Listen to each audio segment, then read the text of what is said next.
Films in Focus with David Sterritt is underwritten by the Movie House, your destination for first-run Hollywood and independent movies, and a digital portal to the Met Opera, National Theatre Live, and special events worldwide in Millerton, New York, and on the web, themoviehouse.net. David Sterritt is the editor-in-chief of the Quarterly Review of Film and Video, contributing writer at Cineast, film professor at the Maryland Institute College of Art, Robin Hood Radio's very own critic. He joins us weekly. The films are Kajillionaire, American Murder, The Family Next Door, and Native Son. Again, I don't know if you remember Mad Libs, but you could certainly write a book off these titles so easily. You know, I'd be on page 30 before I even came up for air. I remember Mad Libs, and you're absolutely right. But in fact, what we have here are three movies, which this is another week where our theme is that these three movies have no theme in common. They are all completely different from each other, and each one in its own way is different from a lot of the other stuff around. So anyway, let's start off with Kajillionaire. Once again, I did it yesterday. I took my life into my hands and I went off to the movies, went off to a movie theater, saw a movie in a movie theater. And once again, as I have said before, don't try this at home. I'm a trained professional.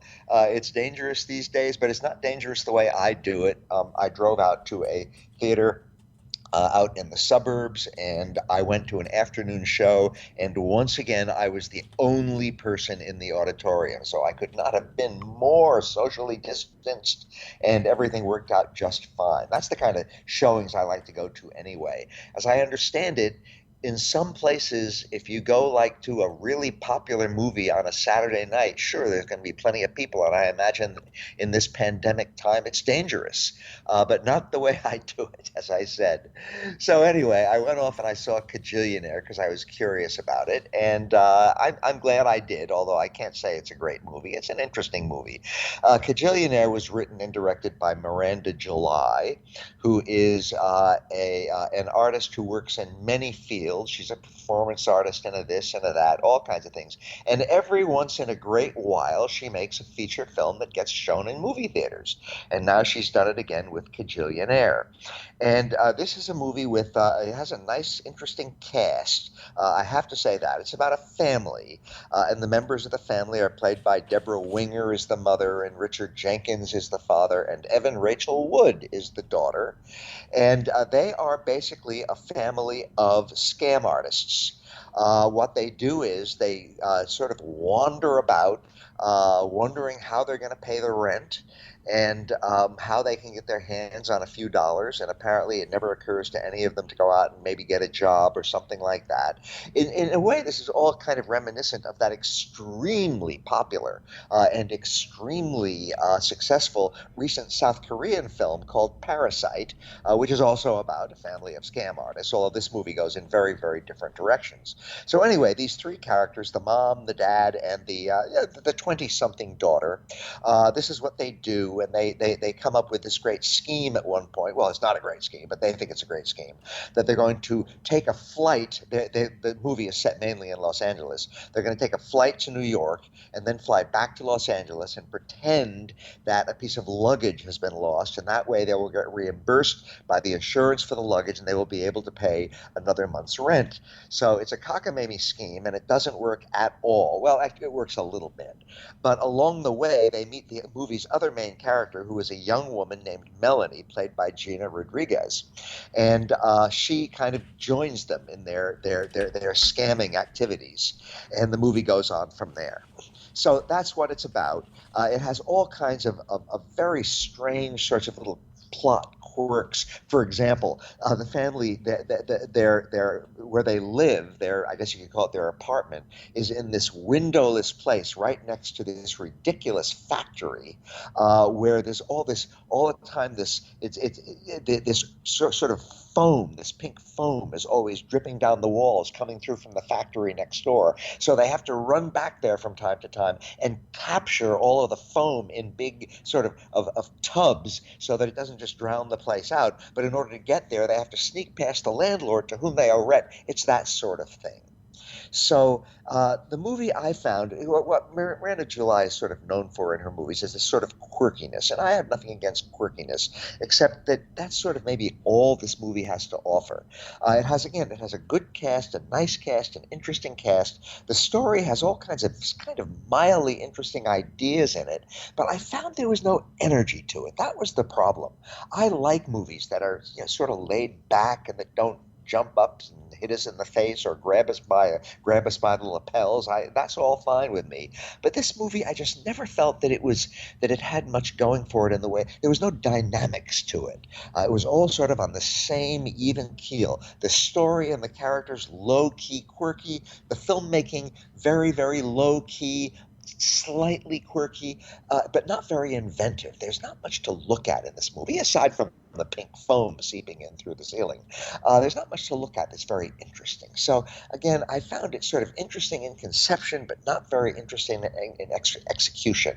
I kept wishing for more, especially with a cast this interesting. Let them do something interesting. Let them say something interesting. And it just never got there. Mind you, there are some kind of bold scenes. There's a scene when they decide they're going to scam this guy who is literally dying. He's literally in his deathbed in his home. And there they are sitting there in the living room waiting for him to die in the other room. This is sort of bold, sort of strange, especially for a movie which is at its heart a comedy. So I kind of respected Miranda July's courage in certain ways, and the courage to make a movie like this with such a strange plot and such weird characters and such a, again, very, very kind of understated visual style. But it just never somehow quite clicked with me. So if you want to see something really different, really strange, really quirky, by all means, rush off to Kajillionaire. Certainly it's not about Kajillionaires, that's for sure. But if you want to see something with a little bit of real excitement to it, then I would say go seek elsewhere. Second movie I'd like to talk about this week, Jill, is a documentary, and it is a very, very, very dark documentary. And it has gotten quite a lot of buzz as these things go. It is streaming. And you can very easily see it. And it's called American Murder, The Family Next Door, and it's one of these true crime documentaries. There are jillions of these out nowadays. True crime is a very thriving field, very thriving enterprise, and this movie is a slightly unusual offering, which is the reason why I wanted to get into it. Also the fact that it's got a lot of buzz and it's quite popular. Directed by Jenny Popplewell, and it's about a real case. Again, this is true crime, which took place just a couple of years ago when a woman and two of her daughters just somehow weren't there one day, and the neighbors got concerned. They lived in Colorado. And one day, the neighbors realized, my goodness, we haven't seen the woman's name who disappeared was Shanann Watts. The neighbors said, my gosh, we haven't seen her for a while. What happened to her? She's not answering the door. She's not following her usual routine. This is a very ordinary family. They do all the kinds of things that ordinary middle-class families do, and what's going on. And so they call the police, and the police show up, and it's a little while before they can start investigating. And it turns out that, she's really vanished along with two of the kids, little kids. So what is going on here? So, of course, very, very soon after, the husband becomes a possible suspect. Did the husband do something to these people? They seem to have a very happy marriage and a very happy household, and the movie goes on from there. I'm not going to give any spoilers. So what's unusual about American Murder, The Family Next Door, is that it is told entirely through social media, so that we don't have any talking heads on the screen. We don't have any analysis coming at us from narrators or anything like that. We just have a series of social media posts of all different kinds, video, audio, this and that, and the whole story is told in that way. Now, there have been movies that have been done this way in the past, and I don't think that American Murder is an especially brilliant example of the breed. And also the very fact that there are no talking heads, that there's no analysis coming at us through narrators or anything like that, in a way it gives the movie a certain kind of authenticity. All we're getting is stuff that was posted by various people, including the main victim of the whole thing, Shanann Watts. But it also means that nobody's trying to get below the surface. Nobody's trying to explore this. Nobody's trying to offer what might be explanations or psychological insights or sociological insights. So everything remains very much on the surface. That said, like many true crime documentaries, it's quite gripping and it's quite suspenseful, and you're never quite sure how the whole thing's going to turn out. And yes, by the end, you do have most of the answers to most of the things that seem like total mysteries at the beginning of the story. Again, the main claim to fame of this movie is that it tells everything through social media. It's sort of household horror delivered to us via social media. I don't find it a fully satisfactory film in that regard, but it's interesting. It does have a certain kind of authenticity to it, and it reminds us, the very title reminds us, American Murder, the Family Next Door, that there's all kinds of things that go on in today's America, in today's middle-class America, in today's supposedly comfortable, well-off, psychologically adjusted middle-class America, which are absolutely horrific. And this movie opens up, if nothing else, reasons to think about that afresh. So it's a slightly offbeat documentary, a well enough done documentary. I didn't find it all that enlightening, but if you're into true crime, it's one that's definitely worth checking out. Final movie I want to talk about today, Jill, is called Native Son. And this is a very, very unusual item. For one thing, it dates from 1951. It has been restored to something like very close to its original state, which is important because the movie suffered from an enormous amount of censorship when it first came out. So over the years since it came out in 1951, there have been all kinds of, well, mainly there's been, let's just say, a heavily truncated version with all kinds of footage simply chopped out of it that's been circulating and that people have been able to see. So now the movie has been restored to its original state. It's around an hour and 45 minutes long, but that's maybe about 20 or 30 minutes longer than it's been for many years now. And the reason that it was censored is it was considered hugely controversial in 1951, and I think that you could reasonably consider it controversial now. It's based on the classic American novel, which I have certainly read, I hope everybody has read it, written by Richard Wright, published in 1940, called Native Son. Richard Wright was an African-American novelist, and he was living in France, and he published this novel, which is about a young black man who takes a job as chauffeur to a white family and is sort of manipulated by some people in and close to the family so that he finds himself in situations where a young black man should not be. For example, the daughter of the family, the very young, attractive daughter, befriends him, and this immediately pushes buttons in everybody, all the white people around. And the young man's name is Bigger Thomas. He himself is hugely uncomfortable about this. Why is she being like this? Why is she's putting me in these uncomfortable situations? Everybody's looking at us, but she does, and she has a couple of friends who do the same sort of thing, and the next thing you know, he's in way over his head in these very, not just embarrassing, but untenable situations for Chicago in the 1940s, 1950s. And well, let's just say a crime takes place, a tragedy takes place. Maybe I should call it that. And Bigger is right in the middle of this tragedy. And all kinds of horrible things ensue from there. This poor young man, through no fault of his own, becomes involved in a tragedy where he himself is at the center of the tragedy, and all eyes and fingers are pointed at him, and the story wends its way to, well, I won't say what the conclusion is.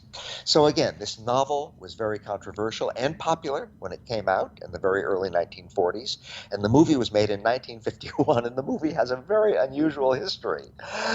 It was directed by a man named Pierre Chanel, who was a Belgian director, and he had been forced out of his native land when the Nazis occupied France in the 1930s, and so or 40s, and so he was living in Argentina, and that's where the movie got made. So we have here a movie made by a Belgian director in Argentina, which is where they could get put the thing together. And what's even more interesting than that is that a very, very important black actor of the day, Canada Lee, was going to play Bigger Thomas, but then it turned out that he was unavailable, and so Richard Wright himself, the author of the novel, was recruited to play Bigger Thomas. So it's just fascinating to see the author of this hugely important American novel starring in the movie of that novel, which was made in Argentina by a Belgian director living in exile.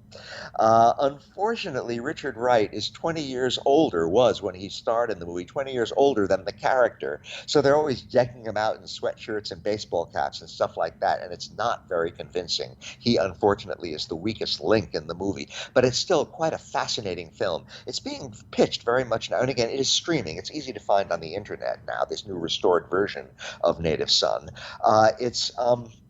It's been restored, and it looks good, and it moves along in a very satisfactory way. Again, Richard Wright's own performance is the thing that's the weakest link, but it's quite fascinating. And again, all the stuff that was censored out of it in the 1950s, largely because a lot of it's very offensive racial stuff aimed at the main character, has now been all restored. So the movie there, in all of its kind of very flawed racism, racism is depicted, not manifested by the film. It is just all there for us to see. So again, it's a fascinating example of something that a very troubled production, but it got made. It's being pitched very much as a film noir. It's sort of a film noir, but mainly it's a fascinating example of what racially oriented cinema looked like in the 1950s, and it's really interesting to play it off again against the kind of thing that people like Spike Lee are doing nowadays. So I really, really recommend seeking out this 1951 version of Native Son.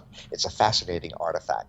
So that is my very diversified story this week, Jill. For which we thank you, as always, David Sterritt. Films in Focus, the films Kajillionaire, American Murder, The Family Next Door, and Native Son.